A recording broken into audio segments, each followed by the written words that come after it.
আজকে আমি তোমাদের সঙ্গে তোমাদের CC3 পেপারের একটি গুরুত্বপূর্ণ 20 নম্বরের প্রশ্ন, যেটি এবছর তোমাদের আসার খুবই সম্ভাবনা রয়েছে, মৌর্য প্রশাসনের মূল বৈশিষ্ট্যগুলি কী ছিল, তার সম্পূর্ণ উত্তর নিয়ে আলোচনা করছি। প্রত্যেককে বলবো ভিডিওটি স্কিপ না করে প্রথম থেকে শেষ পর্যন্ত দেখো এবং স্ক্রিনশট নিয়ে খাতায় লিখে নিয়ে পরীক্ষার প্রস্তুতি শুরু করে দাও।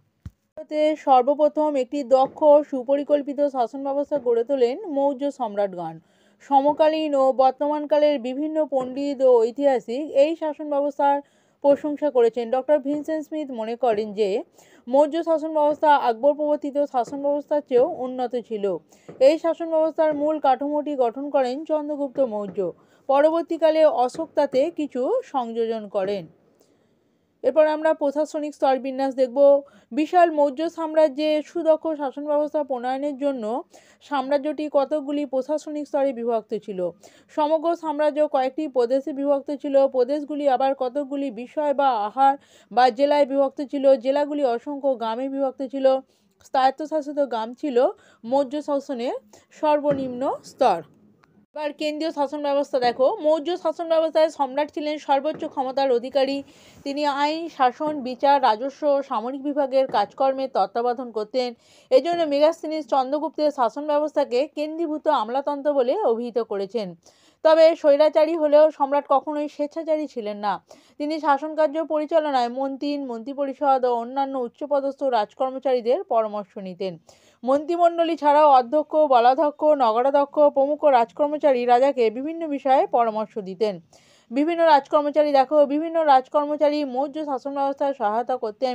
মৌর্য সম্রাটকে বিভিন্ন গুরুত্বপূর্ণ কাজে সাহায্য করতেন সচিব নামে এক শ্রেণীর কর্মচারী।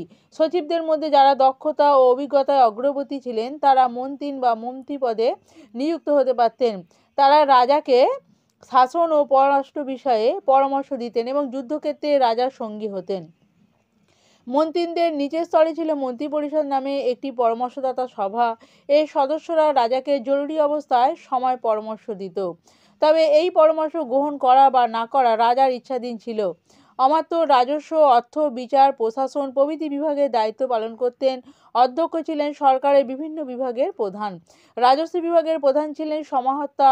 সন্নিদাতা নামে কর্মচারী ছিলেন রাজার কোষাধ্যক্ষ।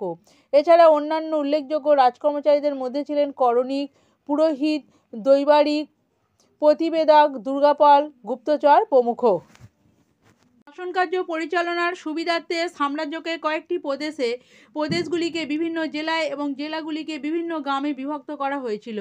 চন্দ্রগুপ্ত মৌর্যের আমলে দেশে 4টি প্রদেশ ছিল। এর সঙ্গে অশোক কলিঙ্গ প্রদেশটি যুক্ত করেন। চন্দ্রগুপ্ত মৌর্য তার সাম্রাজ্যকে 4টি প্রদেশে বিভক্ত করেছিলেন, যথা উত্তরাপদ, অবন্তী, দক্ষিণাপদ ও প্রাচ্য। সম্রাট অশোক কলিঙ্গকে তার রাজ্যভুক্ত করতে তা 5ম প্রদেশে পরিণত হয়। উত্তরাপদের রাজধানী ছিল তক্ষশিলা, অবন্তীর রাজধানী ছিল উজ্জয়িনী, দক্ষিণাপদের রাজধানী ছিল সুবর্ণগিরি, প্রাচ্যের রাজধানী ছিল পাটলিপুত্র। কলিঙ্গ সম্রাট অশোক কলিঙ্গকে তার সাম্রাজ্যভুক্ত করেন। এর রাজধানী ছিল তোষালি। এরপর আমরা দেখে নেব প্রাদেশিক শাসন। চন্দ্রগুপ্ত মৌর্য সমস্ত প্রদেশে এক বিকেন্দ্রীভূত শাসন ব্যবস্থার প্রচলন করেন। সম্রাট বিভিন্নভাবে প্রদেশগুলির ওপর নিয়ন্ত্রণ কায়েম করতেন। প্রদেশের শাসনকর্তাকে বলা হতো কুমার বা প্রদেশপাল। যুবরাজ বা রাজার কোনো নিকট আত্মীয় প্রাদেশিক শাসনকর্তার পদ লাভ করতেন। তারা নিজ নিজ এলাকায় শান্তি শৃঙ্খলা রক্ষা, রাজস্ব সংগ্রহ, কেন্দ্রের সঙ্গে যোগাযোগ রক্ষা প্রভৃতি দায়িত্ব পালন করতেন। কেন্দ্রের মতো প্রদেশগুলিতেও মন্ত্রিসভা ছিল। এরপর দেখো স্থানীয় প্রশাসন। মৌর্য শাসন ব্যবস্থার সর্বনিম্ন স্তর ছিল গ্রাম। গ্রামের প্রধান শাসককে বলা হতো গ্রামিক। তার দায়িত্ব ছিল গ্রামের আইন শৃঙ্খলা রক্ষা, চুরি ডাকাতি ও অন্যান্য সমস্যার বিচার প্রভৃতি। তিনি গ্রামবাসীদের দ্বারা নির্বাচিত হতেন। গ্রামে সম্ভবত স্বায়ত্তশাসন ব্যবস্থা প্রচলিত ছিল। গ্রামের ওপরের স্তরে 5 থেকে 10টি গ্রামের শাসনের দায়িত্ব থাকত গোপ নামে একজন কর্মচারীর হাতে। তার উপরে ছিল স্থানিক নামে কর্মচারী। সমাহর্তা ছিলেন জেলার প্রধান শাসক। স্বায়ত্তশাসিত শহরগুলিতে পৃথক ও উন্নত পৌর শাসন ব্যবস্থা চালু ছিল। পাটলিপুত্র, উজ্জয়িনী, তক্ষশিলা, কৌশাম্বী, বৈশালী, শ্রাবন্তী, পুণ্ড্রবর্ধন, কাশী প্রভৃতি নগরগুলিতে শিক্ষা, স্বাস্থ্য, জল নিকাশি ব্যবস্থা ইত্যাদি ক্ষেত্রে পৃথক শাসন পরিষদ ছিল। এরপর দেখে নাও পাটলিপুত্রের শাসন প্রণালী কীরকম ছিল।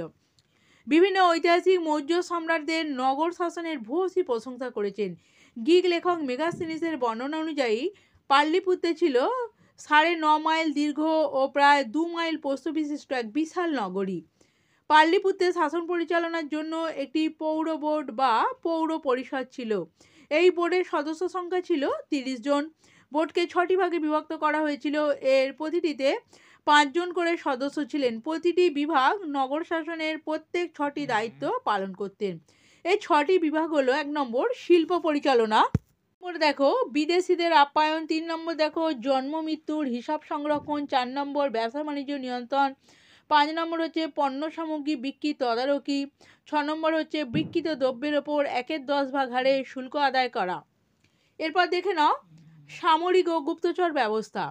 চন্দ্রগুপ্ত মৌর্য তার বিশাল সাম্রাজ্যের নিরাপত্তার জন্য দক্ষ ও উন্নত সামরিক ব্যবস্থা গড়ে তোলেন। সমস্ত বর্ণের মানুষের মধ্যে থেকে সেনা সংগ্রহ করা হতো। তিনি সামরিক বিভাগকে 6টি ভাগে ভাগ করেন। এই 6টি বিভাগ হলো: পদাতিক বাহিনী, অশ্বারোহী বাহিনী, রথারোহী বাহিনী, রণহস্তী বাহিনী, রণতরী বাহিনী, রসদপত্র সরবরাহকারী বাহিনী। বিশাল আয়তন মৌর্য সাম্রাজ্যের শাসন পরিচালনা ও সংহতি রক্ষার জন্য সমগ্র দেশে অসংখ্য গুপ্তচর ছিল। গুপ্তচররা সাধারণ প্রজা থেকে শুরু করে উচ্চপদস্থ কর্মচারী এমনকি প্রাদেশিক শাসকদের গতিবিধির ওপরও নজর রাখত। এরপর দেখে নাও বিচার ব্যবস্থা। দেশে একটি দক্ষ ও নিরপেক্ষ বিচার ব্যবস্থার অস্তিত্ব ছিল। স্বয়ং রাজা ছিলেন দেশের সর্বোচ্চ বিচারক। গ্রামের বিচার কার্য গ্রামিক এবং নগরের বিচার কার্য নগর ব্যবহারিক পরিচালনা করতেন। কৌটিল্য তার অর্থশাস্ত্রে ধর্মাস্ত্রীয় নামে দেওয়ানি ও কণ্টক শোধন নামে ফৌজদারি আদালতের উল্লেখ করেছেন। এছাড়া সংগ্রহণ, স্থানিক, দ্রোণমুখ প্রভৃতি নিম্ন আদালতের অস্তিত্ব ছিল। বিচারের দণ্ডবিধি কঠোর ছিল। শাস্তি হিসাবে জরিমানা, জেল, অঙ্গচ্ছেদ, মৃত্যুদণ্ড প্রভৃতির ব্যবস্থা ছিল। রাজস্ব ব্যবস্থা দেখো, ভূমি রাজস্ব ছিল সরকারের আয়ের প্রধান উৎস। ভূমি রাজস্ব নগদে বা শস্যের দ্বারা দেওয়া যেত। সাধারণত উৎপন্ন ফসলে 1/6 বা 1/4 অংশ রাজস্ব নেওয়া হতো। এই করকে বলা হতো ভাগ। এছাড়া কৌটিল্য বিভিন্ন ধরনের আরও অন্যান্য করের কথা বলেছেন, যেমন পথকর, জলকর, ফেরিকর, চরণকর, বিবাহ কর, জন্ম মৃত্যু কর প্রভৃতি। কৌটিল্য এইসব করকে বলি বলে উল্লেখ করেছেন। বিভিন্ন ধরনের কর আদায়ের ফলে মৌর্য রাজকোষ সবসময় পূর্ণ থাকত।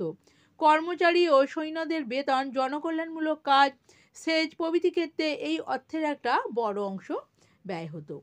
এই ছিল তোমাদের মৌর্য শাসন ব্যবস্থার বৈশিষ্ট্য সম্পূর্ণ উত্তর। আশা করি তোমরা প্রত্যেকেই এই ভিডিওটির দ্বারা উপকৃত হবে। যদি ভিডিওটি ভালো লাগে অবশ্যই এটি লাইক করো এবং চ্যানেলে নতুন হয়ে থাকলে পরীক্ষার আগে এই ধরনের গুরুত্বপূর্ণ ভিডিও পেতে চ্যানেলটা সাবস্ক্রাইব করে রাখো। ধন্যবাদ।